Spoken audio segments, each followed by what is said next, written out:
I was 22. I had done everything that my dad had wanted me to do at this point. Sometimes you have to let other people's dreams for your life die for yours to live. I just risked the fact that I'll die to everybody else. I was looking out from the condo that I'd been able to buy with this job that I had. And I was like, is this it? And the whole time I just really didn't enjoy my life. And it was just, not wanting to wake up. Because I had no siblings. I basically had no mother. I had just a father. And so his approval was literally everything. And he disapproved of the path that I wanted to take in my life.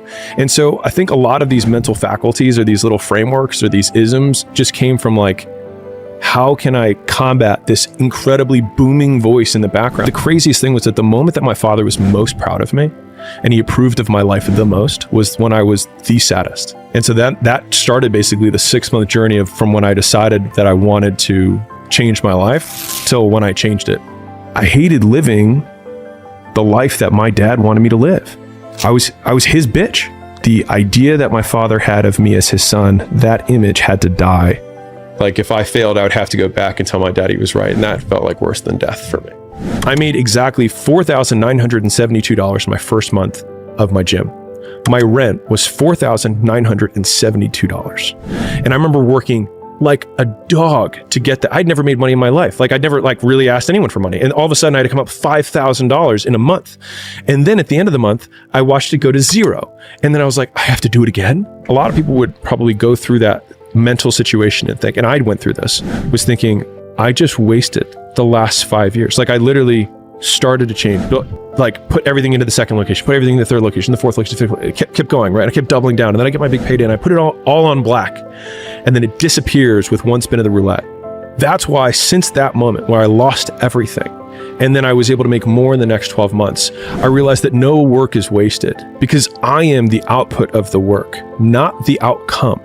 The amount of times when I was on my lonely path where I was too different from the friends that I had, but not successful enough to be friends with the people that I wanted to be friends with.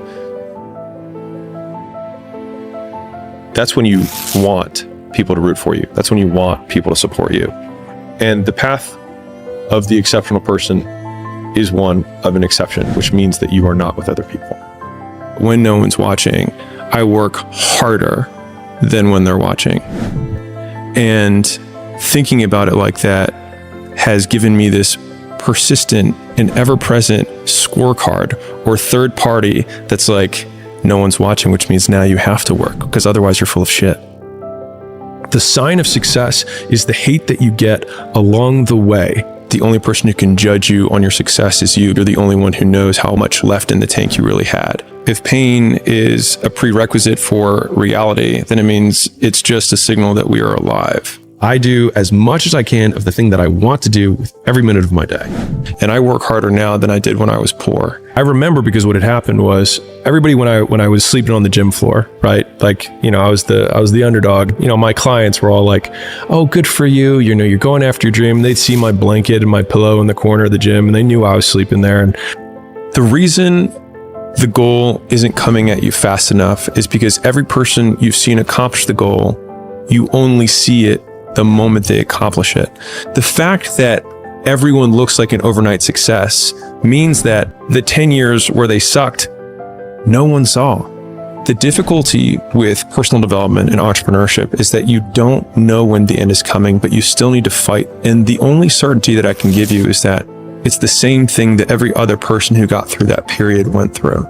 But I think the thing that everyone who's listening lacks is the context on how hard work is, not in that it's complex, but just in that it's a continuous and unending focus on one thing and noticing the details that separate mediocrity from greatness. And if you're like, I don't know what the difference between those two things is, that is the opportunity that hard work reveals. And most people expect that is hard work because that's the hardest they've worked, not the amount of hard work that is required in order to get the level of outcome that they say they want or that they expect.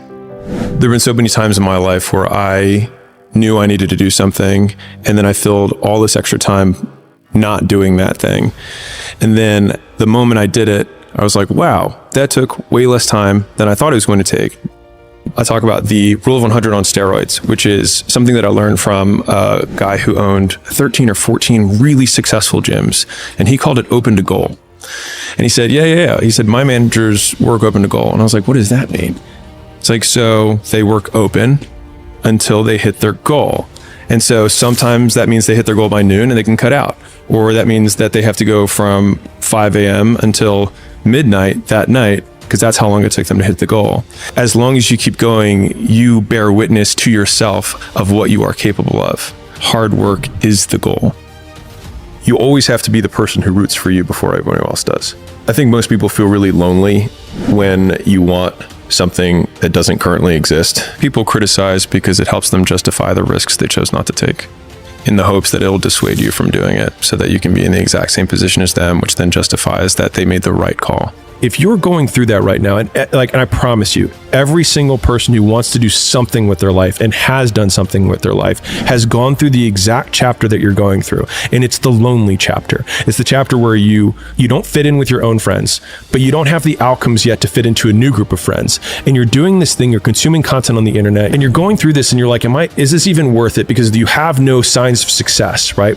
But if there's anything that you can take away from what we're saying right now, is that the sign of success is the hate that you get along the way. And what you can't do is bend the knee to their hate and fit back into the conformity because it's comfortable and it's warm, because you've been down that road and you know exactly where it leads. And I know that's not where you want to be.